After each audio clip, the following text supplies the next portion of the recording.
Jazz is started with Hurricane Ridge.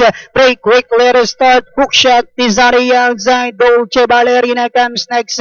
One IJ, so endearing comes next. Fireball, while number 4, Pradera Verde is the early trailer by about 10 lengths of the leader, racing down the backstretch. We have Hurricane Ridge by a length, moving apart the outside is Hook Shot. Then 5 lengths further back in third comes One Eye Jane. Dolce Ballerina comes next. Then followed now by So Enduring Fireball, while Pradera Verde is still in less. Back to the leader, we have Hurricane Ridge. Hook shot, now applying a little pressure now on the outside. Then 6 lengths back in third comes One Eye Jane.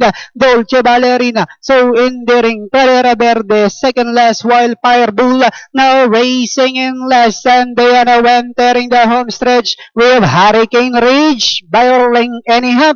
And in second comes Hook Shot. And in third comes One Eye Jane as they swing for home. We have Hurricane Ridge by about 2 lengths. Hook Shot is on the outside. Last 100 meters, Hurricane Ridge. Hook Shot is on the outside. Hurricane Ridge. Hook Shot is on the outside, but it's still Hurricane Ridge. And finally, Hurricane Ridge. Hook Shot, close Dolce Ballerina, Pradera Verde, then comes a Endearing, One Eye Jane. Alright, number 5, Hurricane Ridge. Di na pinauna si Hook Shot. Ridden by Zadam Pilapil. Then masisigundo nga si Hook Shot.